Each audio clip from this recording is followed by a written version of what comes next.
Well, I'm gonna be very honest. I'm probably one of the biggest fans of the Winnie the Pooh series. Right, and this is because I basically love all these characters, and I love the stories and stuff. Well, this is basically the first one that was released, called The Many Adventures of Winnie the Pooh. When I was a kid, I used to watch it all the time on video cassette. And it was part of the Walt Disney Masterpiece collection. When it had, and so, but I don't think they ever released it on the classic editions or something.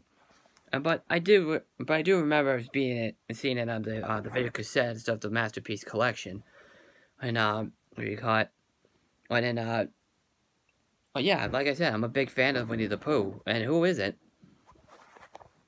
It's basically based off the books of A.L. Mine or something. I can't remember. But they were released in 1926.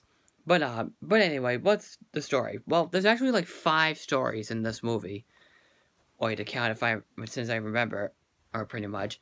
The first story is about Winnie the Pooh trying to get some honey out of a honey tree. Well, we all know the story of Winnie the Pooh. Well, before I talk about the stories, always a little bit of a background about the character.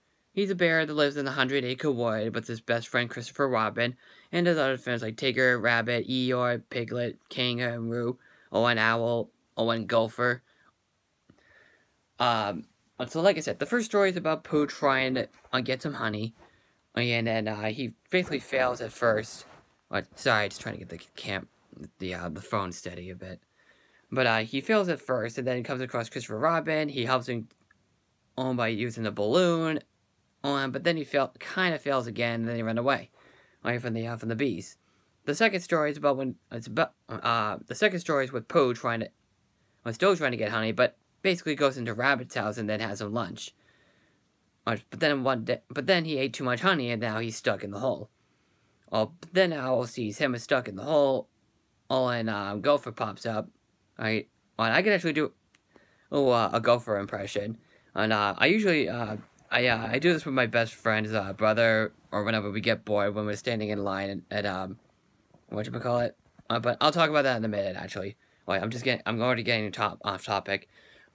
But the second story is about a windstorm, and then it goes off to a story of a flood going on at the 100-acre wood, and basically how we met Tigger as well, and Piglet and the others. The next story is about them trying to find Tigger because they abandoned Tigger in the mist because Rabbit has had enough of him bouncing around. Then the last story, where he talks about Tigger being stuck on top of a tree. And Rabbit figures like if they catch him, he promises not to bounce ever again. And of course, you already know that.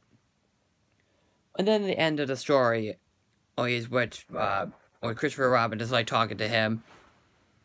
Talking to Winnie the Pooh, saying that he's going to be going away for a while.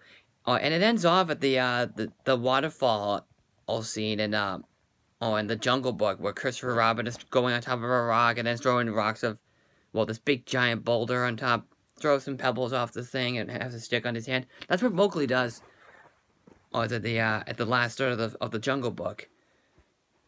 If you don't know what I'm talking about, watch the movie itself and you definitely know what I'm talking about. Just like I was talking about Robin Hood or something. Like they was trying to do other parts of the film with the same animation.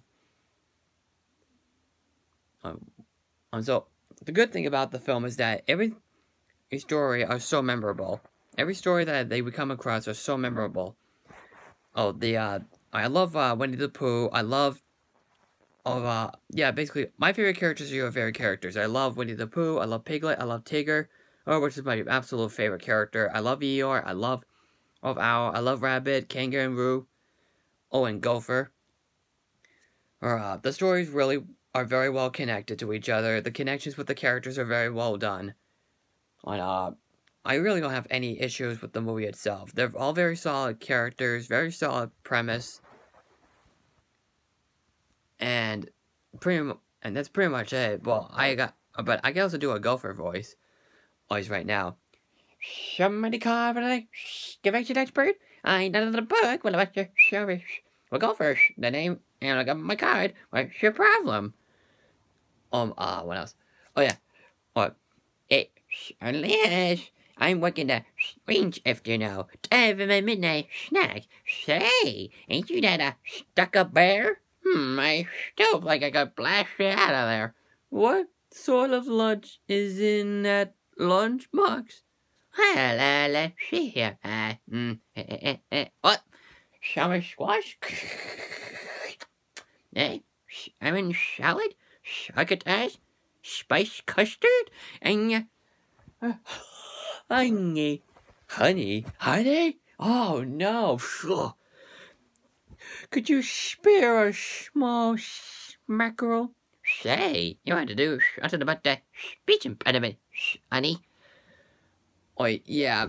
I'd love to, like I said, I love copying it. Well, I love doing a little bit of an improv. Like, I do voices. Yeah, it's kind of a line from Mrs. Doubtfire. Or, like, in the words of Robin Williams, I do voices. But I could probably go on and on why I love this movie. Oh, and yeah, you could probably guess, it's probably one of my top 10. Well, part of the top 20 list of my favorite Disney animated films. Maybe I could do a top 30. Yeah, but I don't know, maybe top 25. But yeah, there's so many things to talk about. That's so good, but it's worth your time seeing it. If you have it on video, loose somewhere, or if you come across it, you'd be like, yeah, I remember watching this, and then just pop it in. And if you see it on DVD or Blu-ray, definitely buy it. It's really worth your time. So, what do you think of the Many Adventures of Winnie the Pooh? Do you love it? Or you're not a fan? Whatever you want to say, comment below. Just let me know. And click the like button if you like this video. Or click the thumbs down. Subscribe. Follow me on Twitter. Or on Facebook. And I will see you on the next video. I am the Bostonian Critic. And I am signing out. Take care.